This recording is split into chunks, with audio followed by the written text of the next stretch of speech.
আপনি কি কখনো এমন মুহূর্তে ছিলেন যখন কেউ হাসছে কিন্তু আপনি জানেন সে ভেতরে কষ্টে ভরা? মানুষ সবসময় যা বলে তা সবসময় সত্য নয়।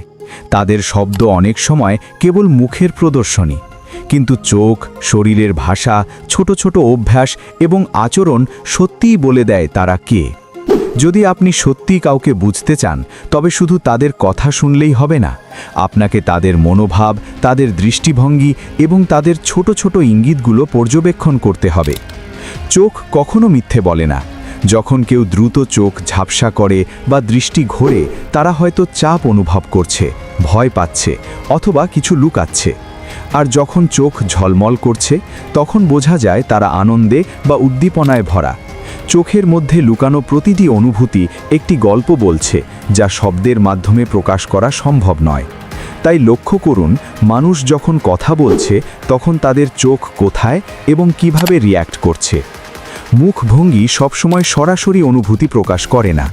কেউ হাসছে কিন্তু তাদের কাঁধ টান টান, হাত কাঁপছে বা শরীরের ভঙ্গি অনিশ্চিত। এই সবই ছোট ইঙ্গিত, যা দেখলেই বোঝা যায় তারা কি সত্যি স্বাচ্ছন্দ্য বোধ করছে না। শরীরের ভাষা সবসময় বিশ্বাসযোগ্য। মানুষ যতই চেষ্টা করুক মিথ্যে দেখানোর, শরীর কখনো পুরোপুরি মিথ্যে বলতে পারে না। আচরণও অনেক কিছু বলে। একজন মানুষ যদি নিয়মিতভাবে অন্যকে সাহায্য করে কিন্তু নিজের প্রয়োজন সবসময় পেছনে রাখে, এটি তাদের প্রকৃত চরিত্র প্রকাশ করে। একজন মানুষ যদি আচমকা চুপ হয়ে যায় বা কথা বলার পরিবর্তে কিছুক্ষণ একাই থাকে, তখন বুঝতে হবে তারা হয়তো কিছু লুকাচ্ছে বা তাদের মন স্থির নয়। এই ছোট ছোট নকশা, এই নিখুঁত ইঙ্গিত আমাদের তাদের সত্যিকারের মনোভাব বুঝতে সাহায্য করে। শব্দের সাথে প্রতারণা হতে পারে। কেউ বলে ঠিক আছি, কিন্তু শরীরের ভঙ্গি বলছে আমি কষ্টে আছি। কেউ হাসে কিন্তু চোখে বা কণ্ঠে অনিশ্চয়তা থাকে। এই পার্থক্যই দেখলেই বোঝা যায় কখন কথার সাথে অনুভূতি মিলছে এবং কখন মিলছে না। তাই কাউকে বোঝার জন্য শুধু শুনবেন না, দেখুন, লক্ষ্য করুন এবং অনুভব করার চেষ্টা করুন। এছাড়া মানুষের ছোট ছোট অভ্যাসও অনেক কিছু বলে দেয়। কেউ কি সবসময় নিজের ফোন চেক করছে? এটি কি তাদের অস্থিরতার ইঙ্গিত দিচ্ছে, নাকি কেবল অভ্যাস?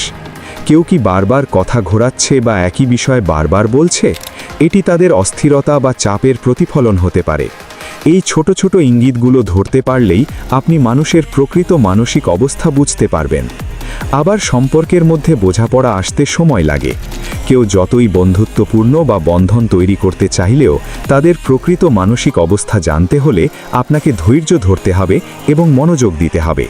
মনোযোগ মানে শুধু শোনা নয়, দেখা, অনুভব করা এবং তাদের প্রতিটি আচরণ পর্যবেক্ষণ করা। মানুষকে বোঝা কঠিন মনে হলেও এটি খুঁজে পাওয়া শুধুই মনোযোগের খেলা। চোখ, মুখের ভঙ্গি, শরীরের ভাষা, আচরণ এবং ছোট ছোট ইঙ্গিতগুলো মিলিয়ে দেখুন। আপনি শিখবেন কখন কথা সত্য, কখন লুকানো আছে, কখন মানুষ ভয় পাচ্ছে, কখন আনন্দে ভরা। সত্যিকারের বোঝাপড়া আসে মনোযোগ, ধৈর্য এবং মানসিক সংবেদনশীলতার মাধ্যমে। মানুষকে বোঝার কৌশল শিখুন, মন খুলুন, সত্যি সম্পর্ক গড়ে তুলুন। মানুষকে বোঝার মাধ্যমে আপনি কেবল তাদের সঙ্গে সম্পর্ক ভালো করবেন না, নিজেকে নিয়েও গভীরভাবে জানতে পারবেন। সবশেষে বোঝার এই প্রক্রিয়াই আপনার জীবনের প্রতিটি সম্পর্ককে আরও সুন্দর, আরও গভীর এবং আরও বাস্তব বানাবে। আপনার চোখ, মন এবং হৃদয়কে খোলা রাখুন, কারণ মানুষকে বোঝার সবচেয়ে বড় রহস্য হল দৃষ্টি, মনোভাব এবং অনুভূতিগুলো একে অপরের সঙ্গে মিলিয়ে দেখা।